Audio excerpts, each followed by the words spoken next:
Hey guys, James Doyle here, and we are here at the Toronto Motorama, and I'm here with the Rust Bros. It's great to be here with all of you today. Good to be with you too. Hey, yes. And it was great when I got to see you guys at SEMA, but the biggest thing that I talked to you about before and I want to talk about now is the fact that this show and SEMA was an environmental show because it was showcasing a lot of our old classics and it was showcasing how to keep them on the road. So how important is it to be able to, keep these old classics on the road using recycled parts from wrecking yards and stuff like that? I think it's very important. It helps the environment, helps everything else out. It restores history. Absolutely. And basically, because these cars are so old, I mean, the one I drove across Canada is 56 years old.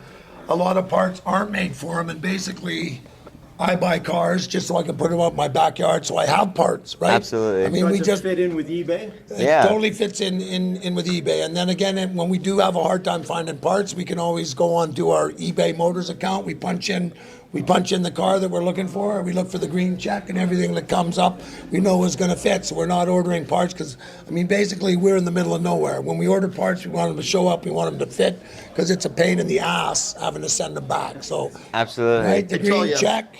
I tell you what I like about it is at the end of the day when you're sitting around relaxing, you can take and go on your iPad or whatever it may be and take and go on eBay and search around and compare and go back and forth and look for pieces and just keep scrolling at leisure when you're not all stressed out about something else you're doing throughout the course of the day. And it's just kind of nice.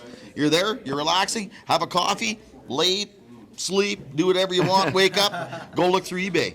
Absolutely. No, So tell me, did you get those boots on eBay? no, I didn't, but maybe I should have. What? But hey, Hey! but hey, I'll tell you what. When I go to Standard R Records, these boots are a lifesaver. So thank you, Avery, for the idea. 'Cause Yes. that's kind of where I got it from. I tell you what, Have you ever been to You're Avery's learning. Yard? That's right. Have you ever been to Avery's Yard? You need those.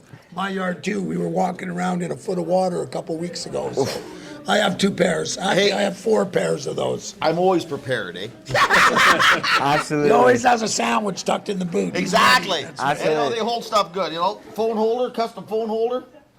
That's a great idea. Hey? And now, Connor, your car is in the eBay booth, right? That is correct. So it's kind of cool because the both of you guys were able to drive here in your car and take the long drive. Connor, you're kind of lazy, so you didn't really do that. Connor was working. I was working, so I got a real job. I got previous commitments. I couldn't afford to take 6 days Yeah. to cross the country, so my Yeah. car got put in a car hauler, and Yeah. I just jumped on And a the plane. other thing about it is, it's not really a winter car. No.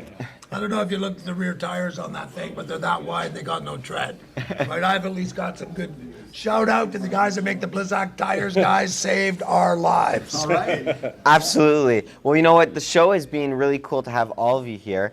And of course, have you guys really gotten to see the show yet? What's all your favorite moments of the show so far? We've gone to see about 10% of it because everywhere we go, we get swarmed. Like, if it wasn't for those lovely ladies there from eBay keeping people back from us, we'd be buried under a mountain of fans. So they've done an amazing job. The reception we've got here is overwhelming. Absolutely. We were not prepared for it.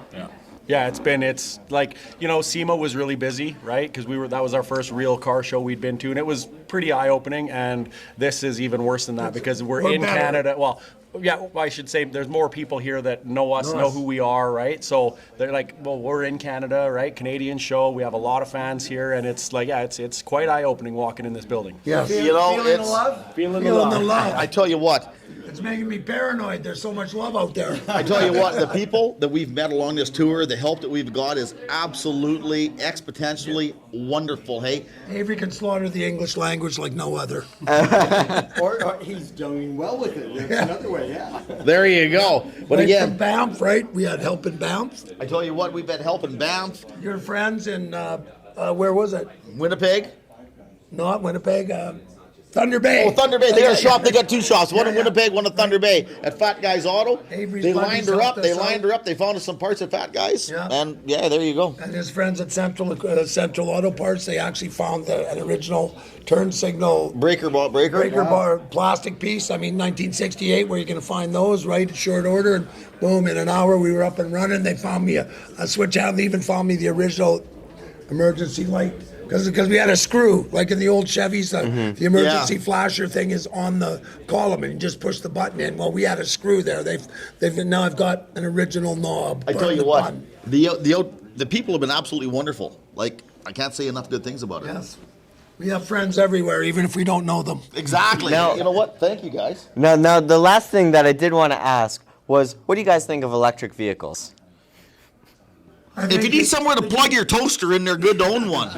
Well, until they have the infrastructure, I mean, you could talk about building electric vehicles all you want, but if you don't have the infrastructure to run them all, I mean, when there is a charging station everywhere, there's a gas station, they might have a place. Until then, I don't think, I mean, there's no way we'd have made it across Canada in a Tesla. And I know, Connor, you had, very good insight on it Yeah, too, right? so and the biggest thing for me is like our battery technology isn't there yet, right? When I can pull up to a charging station and in 5 minutes my car is fully charged as quick as I can pump gas, then I could see it being worthwhile because I drive a lot for work. I do 90,000 kilometers a year. I can't afford to drive 3 hours and pull over for 5 to charge my car to continue driving. That's right. It just doesn't make sense yet. And my problem is they're an environmental hazard. Yeah, Like they're an environmental hazard. They catch on Batteries. fire. You can't put them out. You can't even park some of those electric cars in the basement parking lot of some apartment buildings. You can't bring them on some ferry boats, and you can't. The range just isn't there along with it. And the guys at Fix at the Fix Network were saying they've got special equipment when they're doing touch-ups on the Teslas and that, because you can't bake the paint at the temperature. You can't heat the cars up that much. That's what they told us. What happens when they sit in the sun in Florida? Yeah, well, exactly. So I mean, there are a lot of drawbacks, but I mean, the biggest one for me is they can't recycle the batteries yet. Well, look what it takes to get the batteries. They're Yes. worried about putting a little bit of hydrocarbons in the air. Look what it takes to get the batteries. That's my issue of I it. mean, we have come a long ways, like in 10 years or 15 years, but I mean, We're not there yet. we're not ready to give up on gas yet. At least that's the way. The internal combustion engine still has a little bit of a lifespan. Absolutely. What about recycling yards, guys? I love recycling yards, man. Every place I've ever lived has been a recycling yard. So, I mean, even if it didn't start out that way, once I lived there for a while, it's a recycling yard. Because, I mean, if you're going to have old cars, you need parts cars, especially the old Mopars. Because a Absolutely, lot yeah. of that stuff nobody makes. So if you can't find one or have a network of guys that actually have hoard, I mean, Mopar guys are the worst for hoarding, man. I mean, it's like prying teeth from a guy that's still alive. You know, I need a fender for my Super Bee. Yeah, right. What's Okay. the one that you got? Absolutely. I want to thank Standard Auto Records, of course, the yard I always like to go to, keeping all of the classics here in Toronto on the road. But thank you guys very, very much for the time. You bet, man. Okay, And by thanks the for way, having us. Pleasure as always. Maybe we'll see you at SEMA next year. You sure will. Thank you very much. Thank you, eBay. Yeah, Special thank you, shout eBay, out to for our putting up with partners. us. Yeah. Special shout out to our partners at eBay Motors. We wouldn't be here without them. And the place Absolutely. to get your parts you can't find. You go on there, look, you will find it in due time. Absolutely. Thank you guys for watching. We'll see you guys a little later. Bye-bye. Bye.